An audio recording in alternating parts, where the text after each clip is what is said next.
Thank you all for joining us today for Building Bridges, Creating Inclusive Recruitment and Application Processes for Neurodivergent Talent.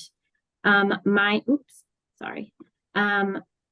name is Amy Tavares, and I am the Program Manager for the Olitsky Family Foundation Career Readiness Program at Carnegie Mellon University, and I will be the moderator for this panel today.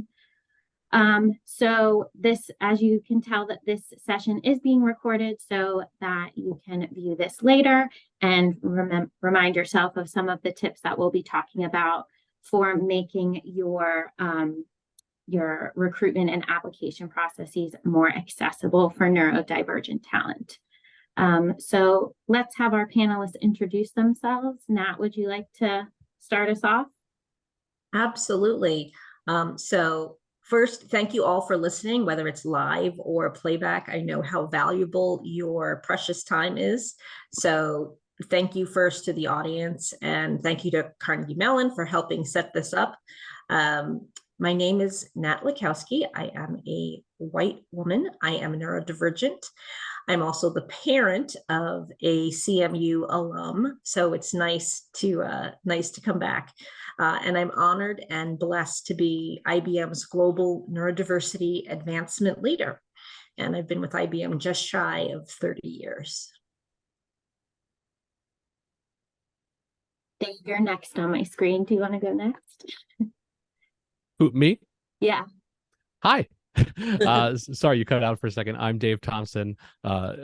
Thrilled to be here with some old friends and some new ones today. So thanks for having me. I am Director of Strategic Programs for Potentia Workforce. We partner with some of the biggest organizations in the world and also some small ones on connecting bridging the gap between employment and neurodistinct talent and neurodistinct employees. It's a personal thing for me as someone with ADHD, dyslexia, sensory processing issues, probably a couple other things going on. So again, really, really excited to be part of any conversation about this stuff. Amanda, do you want to go next? Sure. Sorry, it always cuts out when you say the name. Last time I thought it was me too. Sorry. Hi, everyone. My name is Amanda Marino. I'm the Director of Recruiting at Integrate Autism Employment Advisors. It's great to see so many familiar faces and some new ones on here as well.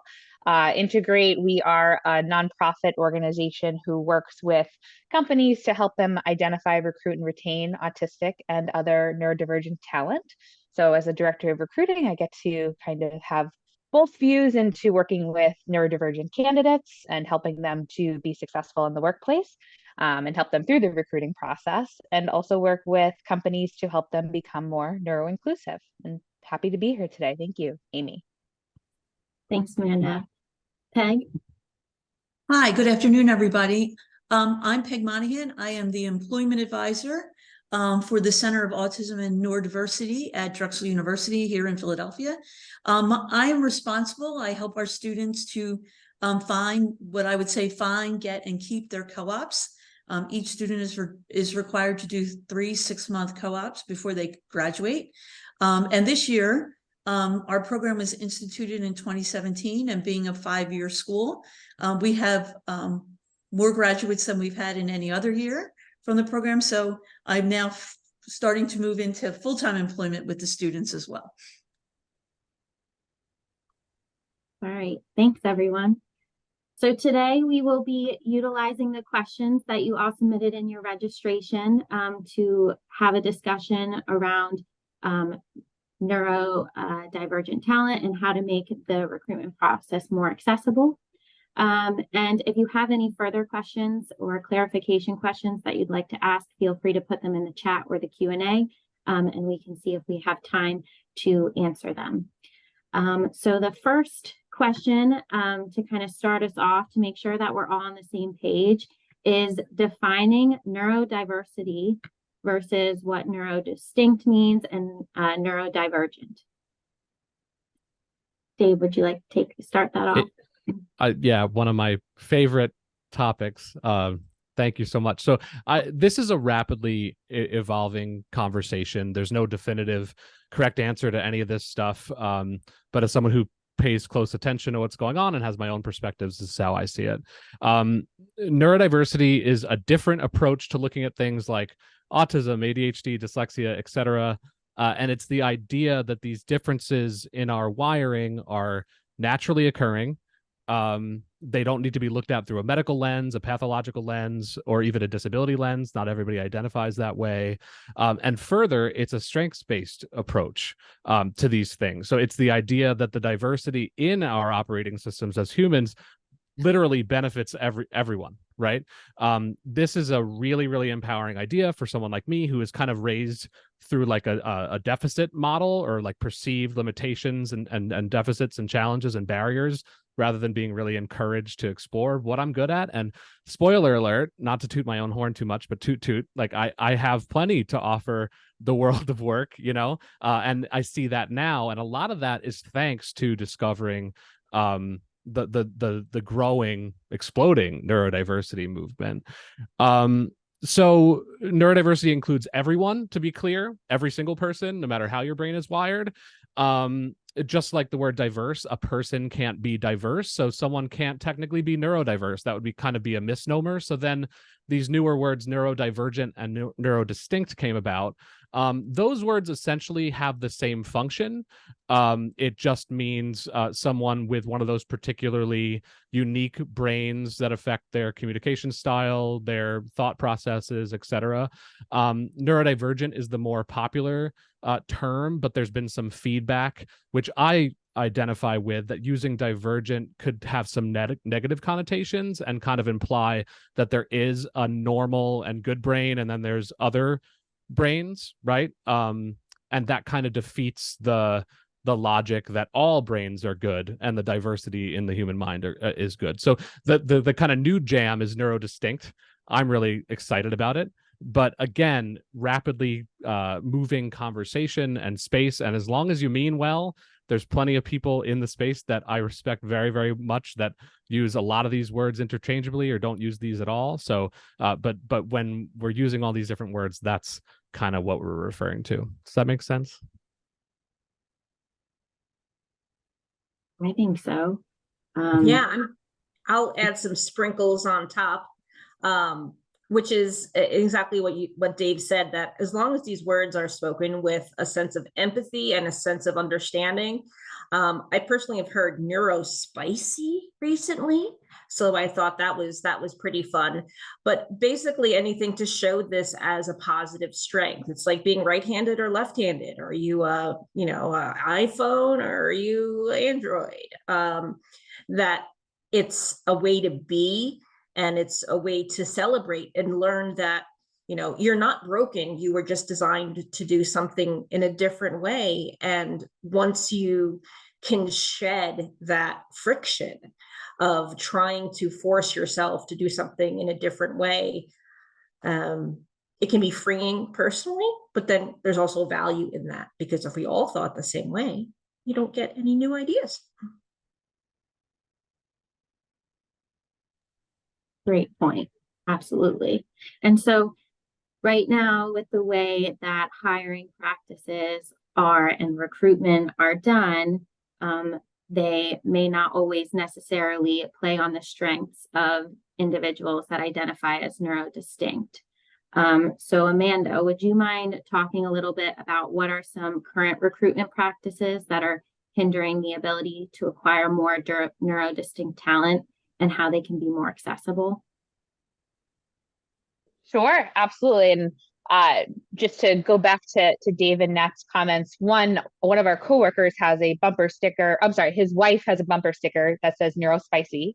So we've seen that. So that's a really cool one. And I will also use lots of different words interchangeably within, my answers here. But definitely, I think that, all neurodivergent, neurodistinct job seekers really present differently. And they present differently from the neurotypical candidates that will come and look for employment as well.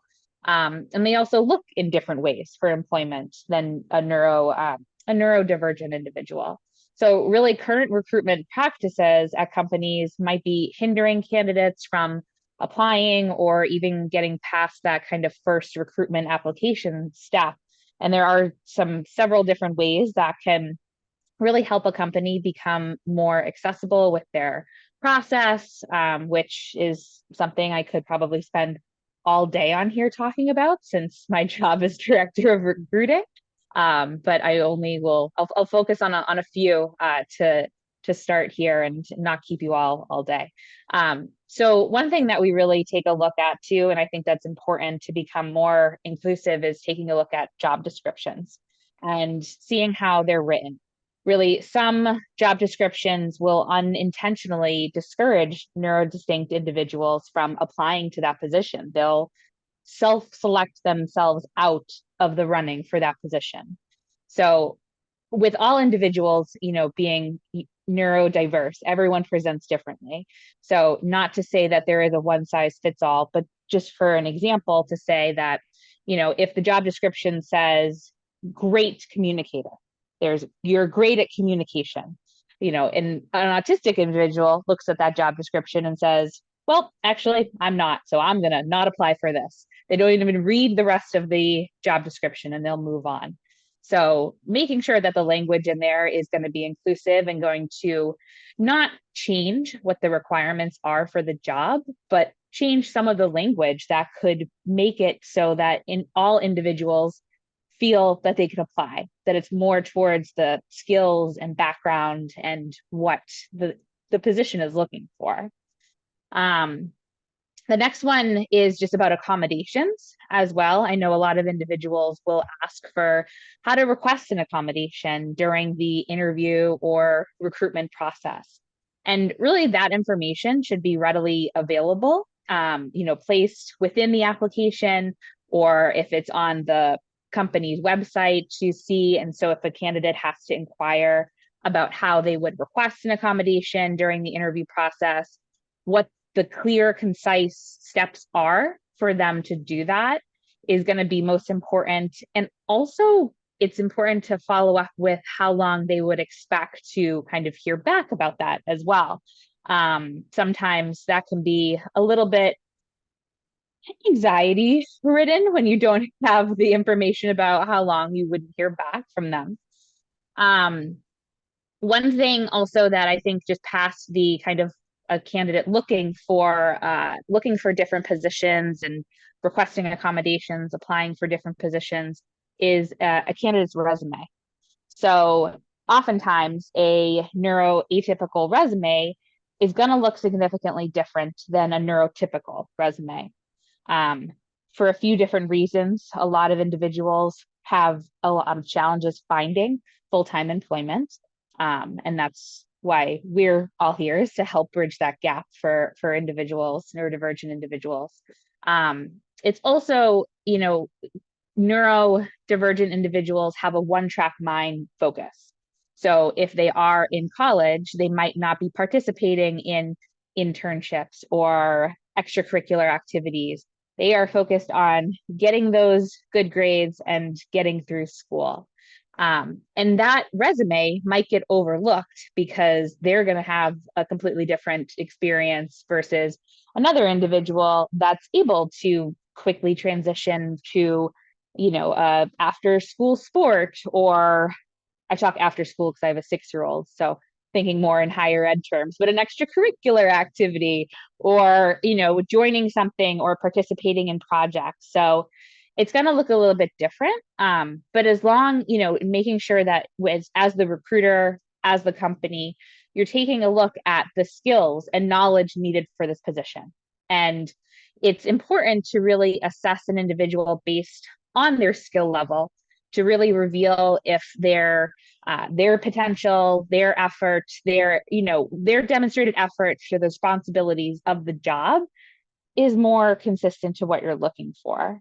And then just to touch upon interviewing practices too, neurodivergent individuals present differently. Every individual presents differently in general, and human nature really causes us to make these snap judgments of people, and to go with the, quote unquote, typical recruitment process is, eye contact, strong handshake, making sure you turn your weaknesses into a strength. And all of these differences could have a recruiter jump to a conclusion if a candidate's not looking them in the eye, if they don't have a strong handshake, if they are giving too little information or too much information. So really understanding these challenges, and that in an interview, it is a high stress environment that, will allow, hopefully, the interviewer to kind of look past those different challenges that individuals might have, and see if they can perform the essential functions of the job. Could I, is it okay if I jump in? Yeah, absolutely. I agree with and identify with much of what Amanda said, and I'd like to respond. So I couldn't agree more with the kind of rigidities around cookie cutter job descriptions. And I think communication is a great place to start because it's just so obvious, right? Like, and to be honest, I identify as a pretty good communicator these days. I didn't know that about myself when I was entering the world of work. So maybe I would have self-selected out because of that, but I certainly self-selected out because of anything involving spreadsheets or anything involving payroll or something like that. And you think about specialized fields and specialized interests, and somebody that could revolutionize an entire industry within a very specific STEM field or something like that. And maybe they got into that because they don't identify as a strong communicator, and because they weren't in student government or something like that, right? And so they ask themselves, am I going to be giving tours if I have to be a strong communicator in this role? Am I going to be giving TED Talks? Am I going to have a podcast? Does it mean you have to respond to your team, your very insular team within one business day or something like that? So my point being, say what you mean and mean what you say on job descriptions. So I'm sure that has some sort of a function, must be a strong communicator, right?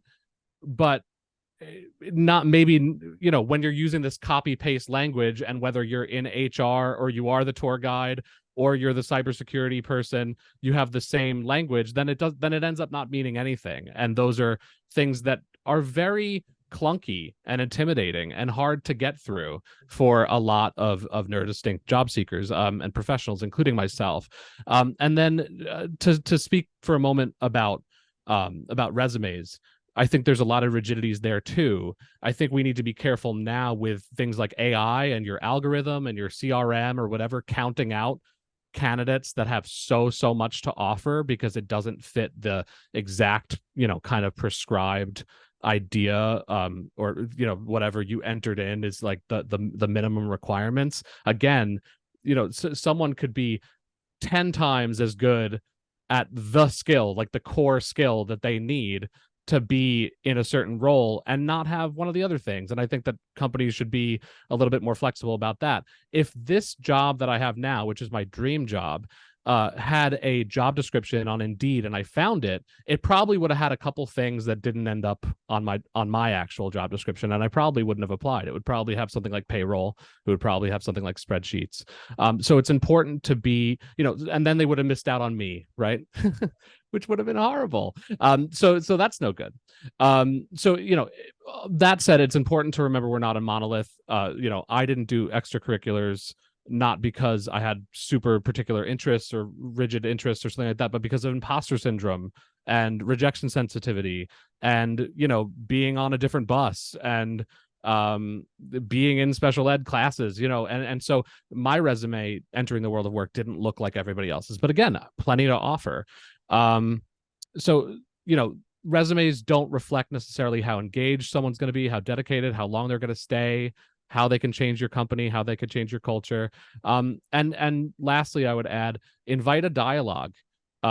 Try to do better every time. Ask how you did. This should be a two-way interview, that you should be interviewing to employ this candidate as well. So invite questions, invite concerns and feedback and requests, and show them that you want to serve them as an employer the same way that we expect so much from employees coming in the door. I love that. And you got an amen from the chat, Dave. Ooh. I really love, giving that suggestion of getting feedback about the interview process from the candidates themselves, and also talking to your current employees and maybe employees that you might know that identify as neurodistinct, getting feedback from them. So I really, all the things you both said was great. So next question, how at first sight can a recruiter realize that the candidate is neurodivergent so they know to shift the interview process? Peg or Nat? Oh, you're muted, Nat. I was, and then I wasn't. I love this question because obviously it's a trick question. Because how can you know at first sight, when you just meet somebody for the first time, that they are neurodivergent? Now, granted, some neurodivergents have this thing called like NDDAR, where if you're near another neurodivergent, you can kind of pick up on their neurodivergentness. But for a recruiter, that may or may not work. So there really is no way to know that your candidate is neurodivergent, or to know that your candidate speaks English as a second language or has a hearing difference.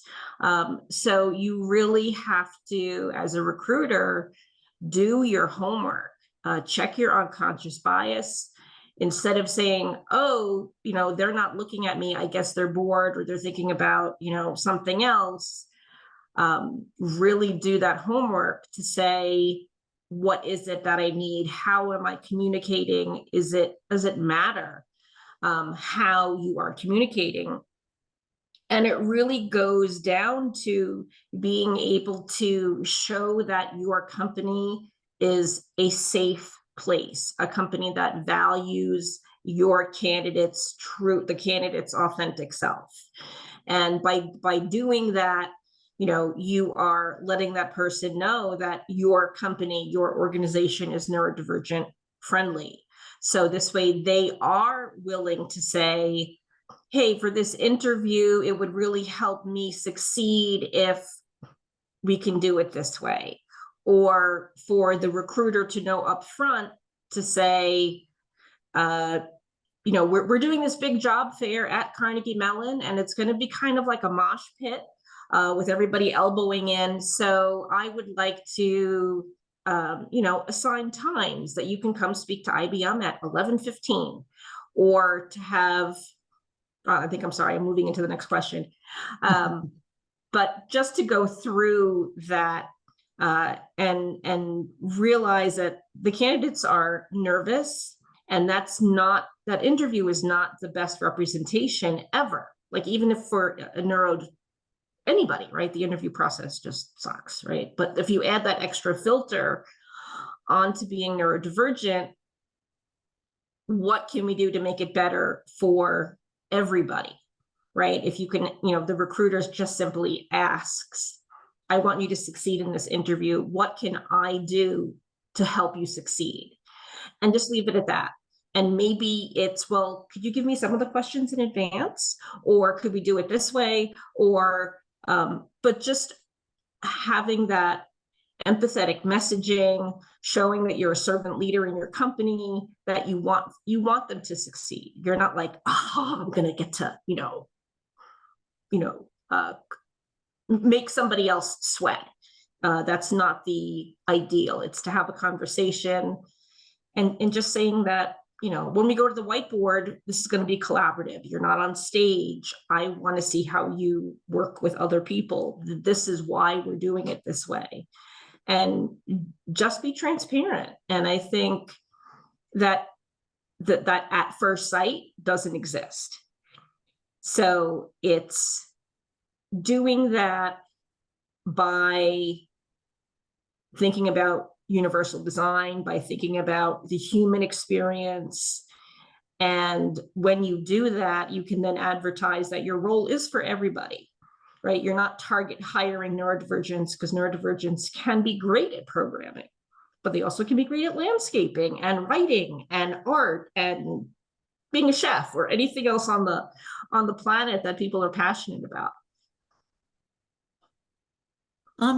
This is Peg. I would add from the student perspective, one of the things that we work really hard with the student is on their resume, making sure that it's packed with any work experience they've had and any projects that they've worked on.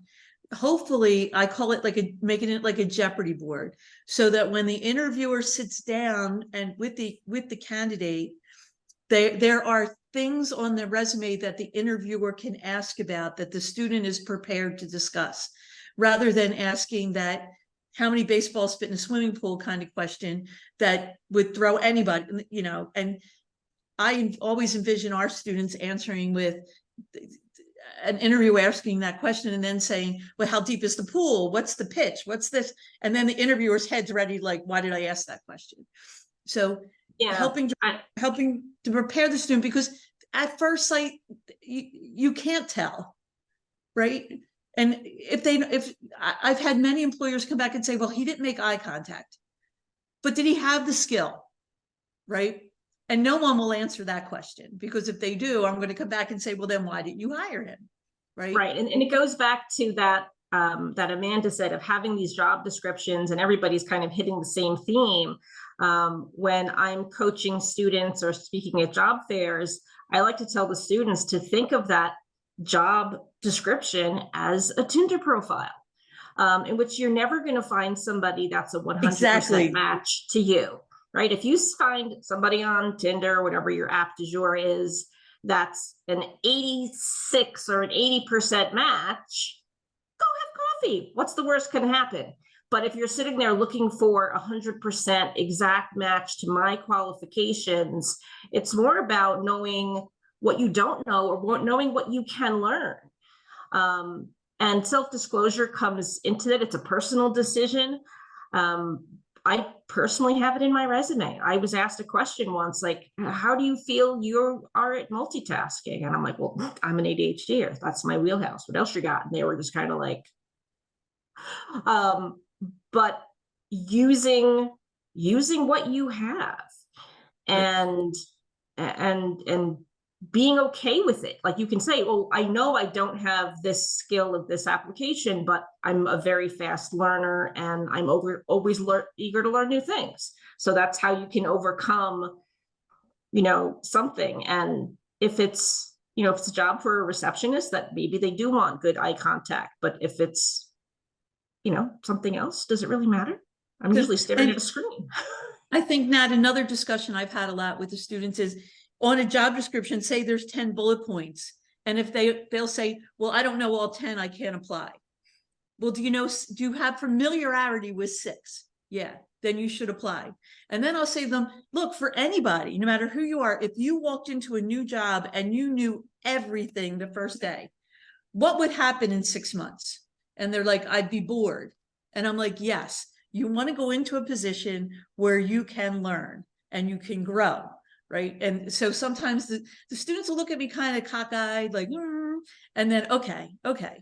But we look at it that way, that we all don't know everything and we want to grow into what we learn.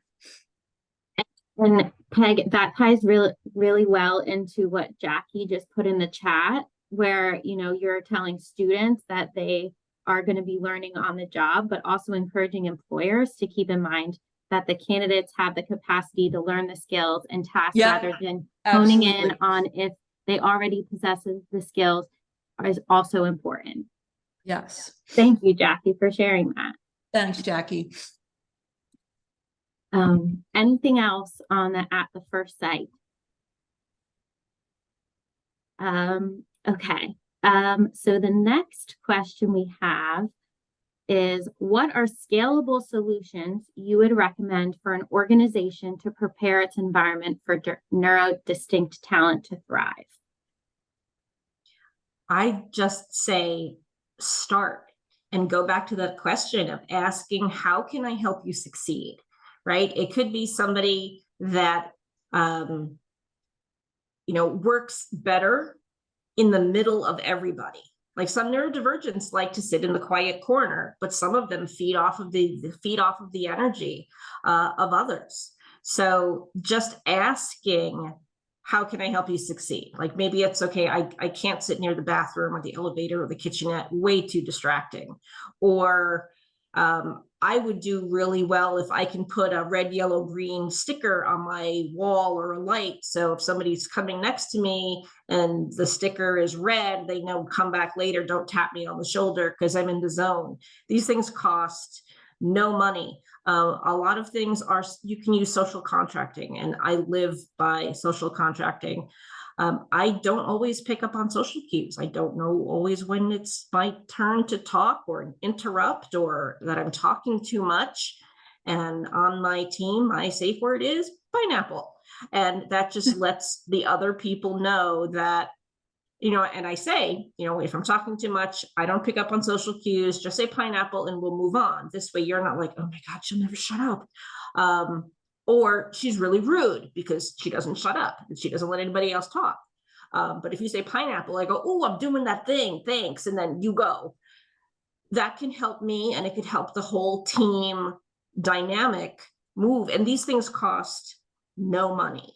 You could start with one team, you could move up to, with the COVID coming back to the workplace, it's a good time to think about the sensory diet you're giving your employees. Like, do we all like, the dancing animations that make something look pretty? Well, maybe not.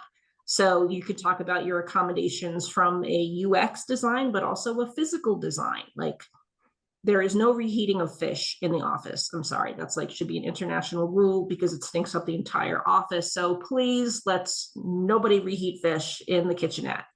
Or things that can help everybody from that human design. Talk about radical candor.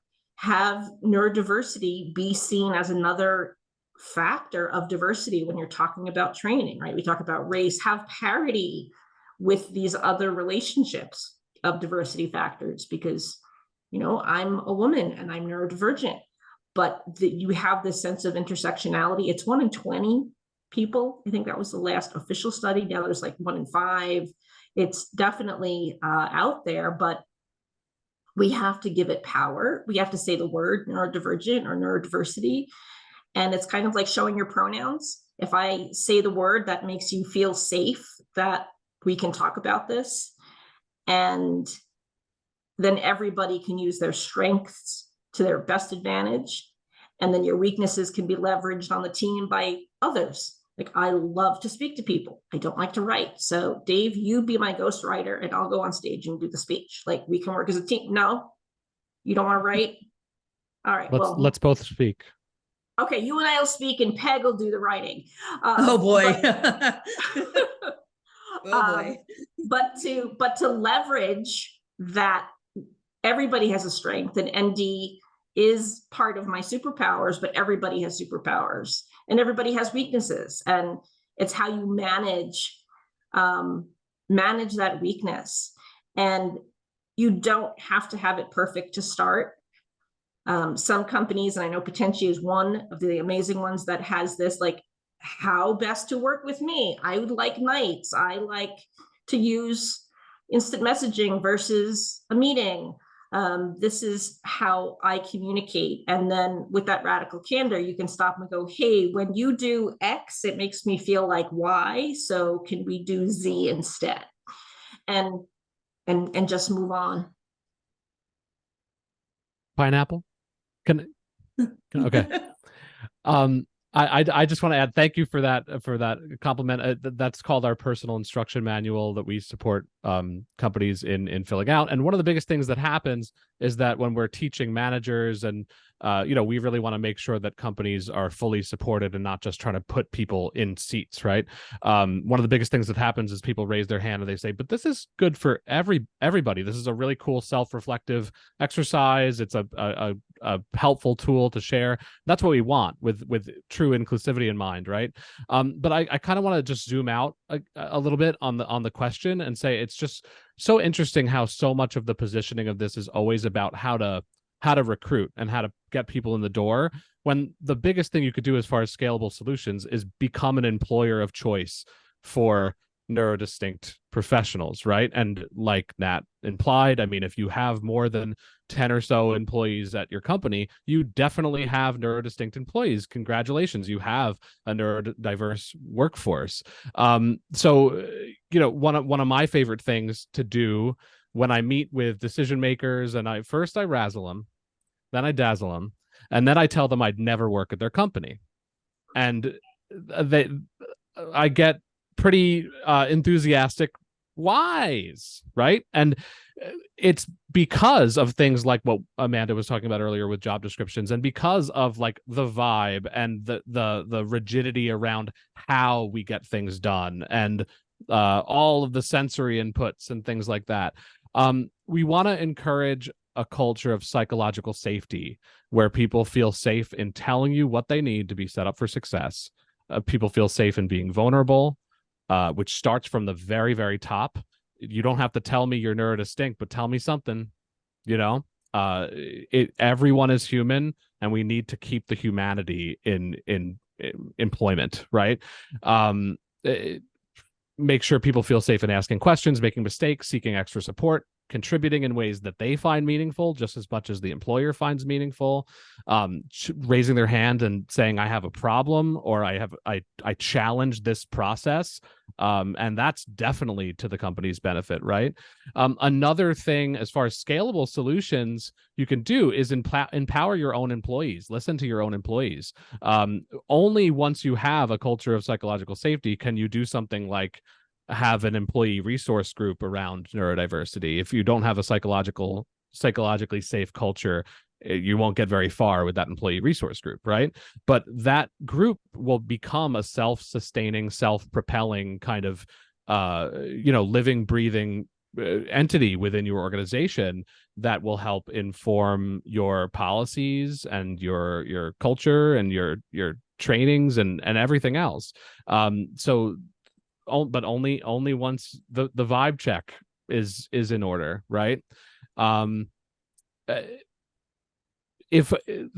lastly, speaking of kind of what Nat said, don't be afraid to dip your toes in. So sure, some of this is complicated, and sure, it's a little intimidating to many, but all of these changes that we're talking about benefit every single employee.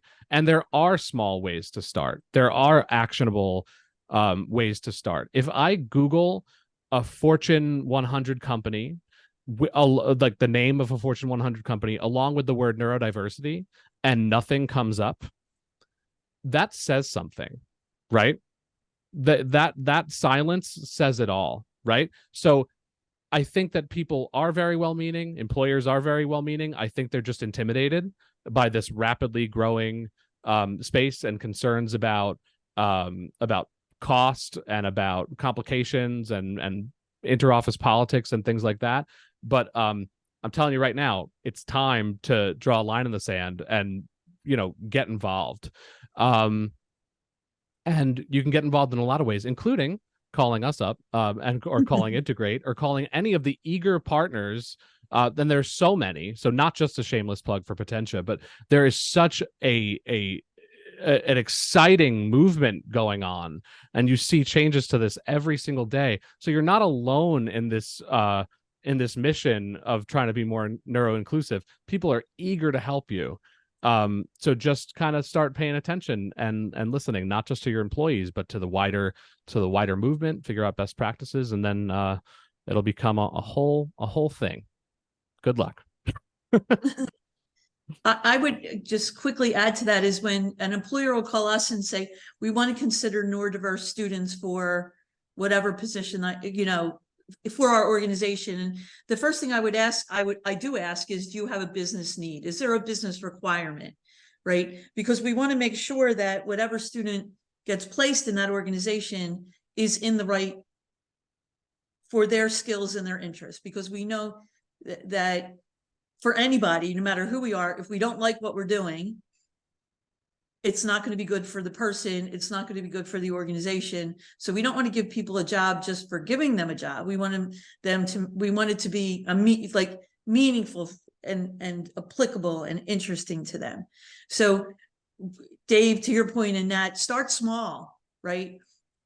Find a person who meets that need and get them in your organization, and see the engagement that changes within your organization when you have someone who thinks a little differently than the other folks on the team, right? Who will set you straight in a heartbeat, right? And say, well, Peg, is that what you, rarely do I send an email to our team where they don't come back within 5 seconds saying, is that what you really meant? Right? So they will be wonderful to help you through the process. And I have one other thing to add before I ask the last question, unless anybody in the chat has any questions. One thing is also just attending like panels like this, or just learning more about neurodiversity and neurodistinctness, because we often have a lot of assumptions about who they are and what they look like, and I think that and their abilities, and I think that they are there's a lot more to it than what you think. So I think encouraging to continue to educate yourself as well. Let me see. Oh, and disability in. Thank you, Nat. Do you want to talk a little bit about that before? Yeah, sure. So I think just about all of our companies that are here, there's an international organization called Disability In, and through that is the Neurodiversity at Work Employers Roundtable, where companies like IBM and Potentia Integrate, and Dell and Microsoft, I think Integrate is part of it, isn't it? Right? Yeah, I just want to make sure I didn't misspeak. Where we come together once a month and we share best practices, we share resumes, like we talk about these things as friends, even though out in the real world, we're, usually competitors, but this is so important that it needs to be done.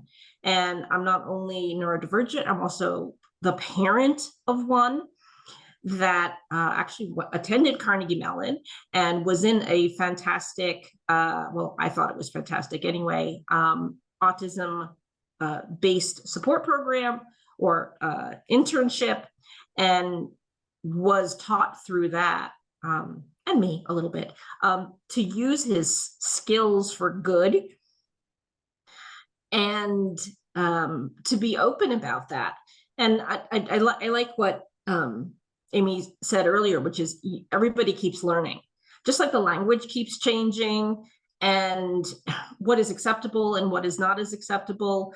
We have cultural differences. We live in a very small marble, and we have to, just as we, the way we talk about disability in Central Europe or Asia is different of how we talk about it in, in Australia or in Northern Europe. And everybody is on this journey of, and I'm going to quote IBM or indeed IBM's program, which is, we start at awareness, we move to acceptance, then we move through advancement, but we keep on that journey. Being aware is great, but awareness is passive, right? I'm aware that you're different. I don't want you on my team. I don't want you in my house, but I'm aware. So step it up from that sense of awareness, move to acceptance, move to where you're ensuring that the neurodivergent voices are heard and advanced. And it's exciting to have a panel and talking about this with other people who are neurodivergent. Because if this was a women's initiative and it was only the view of men, everybody would recognize that that was a problem. And we need those students who may be on the phone lurking to come out and help us. And I think of the ND movement as maybe where, LGBT was, 30, 40, 50, or even, more so in different parts of the world, that coming out, coming strong, coming together, we have a voice. We want to hear your voices. We want to hear your ideas. And we want to know the blockers that are in your way, because hopefully we can all do this together. Absolutely. And to quote you, nothing with us without us. Would you, each of the panelists like to, we don't have any questions in the chat. So would each of the panelists like to share a takeaway you have that companies should do in order to attract neurodistinct talent? Peg, do you want to start since you're unmuted? Sure, I will start. I think for any my advice for any organization who wants to embark on hiring neurodivergent talent would be to get started. Many organizations I always say, stand on the edge of the cliff with their toes on the edge, saying, we're going to do this, we're going to do this, we're going to do this. And to Dave's point, if they have more than 20 employees, they probably have a few who are already neurodiverse. So start small, find the right candidate for a role, right? And hire them in and see how your organization changes. See what needs to change for, what does the organization need to do in its processes to best support this person. I also, in the last few weeks, been thinking about having been part of some of the big training programs prior to COVID in large organizations. I think if an organization has $1 to spend and it's on training the person an employee up front, or providing support to them once they're in the job, spend the money on the support once they're in the job, making sure that they have someone that they trust, right? To Dave's point, that they can go to and say, I messed up, or I'm having a problem, or I don't understand something, and they have someone they trust that can go and help them, not tell them what to do, but provide them the logic and the guidance so that they can go back to their manager or whoever it is that they need to talk to with confidence, avoiding that imposter syndrome to move forward in their job. I'll piggyback on that and say, again, you have to sometimes clean house first, right? Putting all of your money into recruiting and having to be able to, to check a box to say, look, we recruited 5 neurodivergents, great. They all quit after 3 months because, we're not set up for that. But you have to put in that work to clean your own house. Start with an ERG or a BRG. At IBM, we're blessed. We have safe space Slack channels for neurodivergents who can come together and get peer support. But more importantly, in my role, that's where I can go to for vetting. I can tap that community and say, what do we want to do for April, where our programs are ND run and ND led. Allyship is important, and it's great to have that. It takes a village. Neurodiversity is everybody. But having the voice of the neurodivergence, even in that safe space, to say, I'm uncomfortable with this, and then somebody could go and then be an advocate for them is so critical. It just, you can start these things small. You can, assign times for a job fair or have quiet hours. These things cost no money. I think at Carnegie we once did a reverse job fair where the students were seated and the companies rotated through. That was a lot of fun. I got a lot of steps in that day. But just being able to say the word, right? I use this phrase a lot. Is not like saying Voldemort, right? Let's just give it power. Let's say the word and make it okay to say.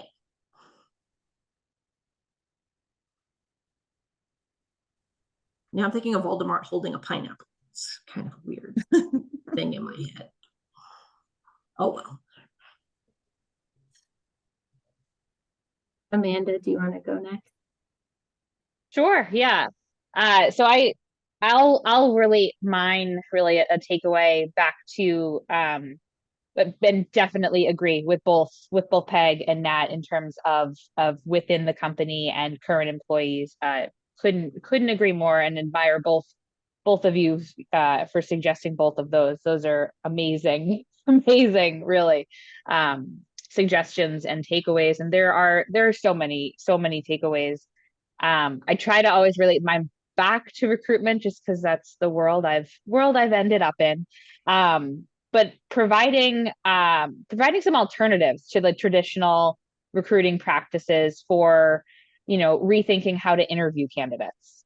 I think that's one of the biggest takeaways, in terms of, don't always, have it as this is the way we've always done it. I think that's the phrase they say is the most detrimental to a business, to a company. If you've always done super days, you've always done, 5 people to 1 person, 5 employees to 1 candidate interviewing, kind of rethinking and reshaping beyond what the usual is that there has been happening. And incorporating universal design, incorporating inclusivity, and making it so that you are creating that safe environment, not only within your company, but to show candidates that you're creating a safe environment for them to be able to show who they are and talk about their skills within the interview as well.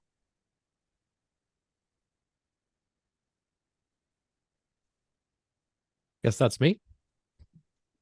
Yeah, no, I agree. I agree with what everyone is saying. I'm so glad we're all so aligned on all this stuff.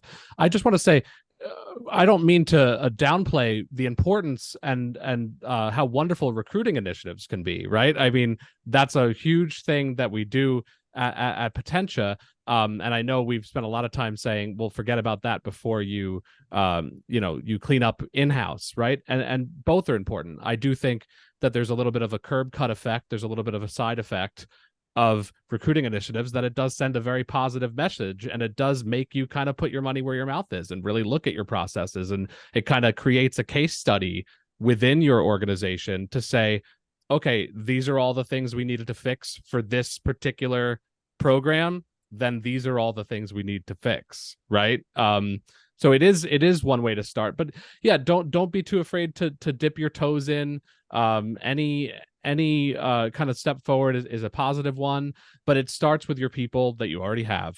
Talk to and empower your people, but you have to be ready to listen and you have to be ready to act. So when we're talking about listening to your people, before that, you might want to just, if you're in this room right now, that's a really positive thing. You might want to just start paying attention to the movement. There are lots of voices to be listening to before you even ask your own employees, right? Potentia even has a campaign called ND Voices, where we just literally say, hey, you want to take 3 minutes and make a YouTube video and tell employers whatever you want to tell them? And so we're developing an archive of those. I invite anyone to be a part of it, to do that, to kind of bridge the gap between neurodistinct job seekers and professionals and employers, right? Because when you do ask your own employers and empower your own employees through things like ERGs, what we were talking about earlier, you got to be prepared to make those changes. Those changes are going to be great, and they're going to power your organization forward, and it's all good. So yeah, I'm going to jump on. Yeah, I'm going to jump on that. And that importance of storytelling is so critical. At IBM, we started last year the ND Out Executive Program. So we have IBM executives who are coming out publicly and saying, hey, guess what? I'm bipolar, I'm dyslexic, I am these things. And if we can see that in our advanced leadership, it gives that freedom to say, neurodivergents are everywhere, from intern to your senior leadership. We are everywhere, and we've always been here. And it's a matter of listening and taking action on those.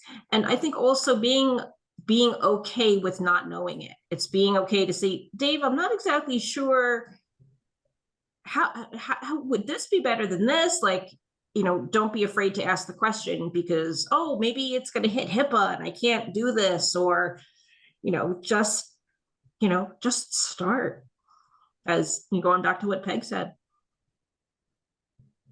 See, we tied it up and put a little bow on it. Yeah, it was great. So just start. Biggest takeaway. I just want to thank everybody, all the panelists, for coming in and sharing your thoughts and expertise on supporting neurodistinct candidates through recruitment, and also that are already working in companies already. I would like to share, Nat already shared the disability in, oh wait, did you share it? Yes, the disability in playbook that you can utilize to kind of start that education process, and you can use to kind of start the process.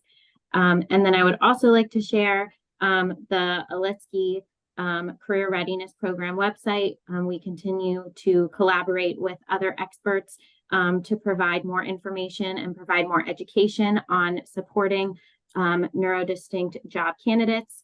And we also do a bunch of other programs and collaborate with employers. So if you're interested in the programming and would like to learn more, please feel free to visit our website, or you're welcome to email me as well.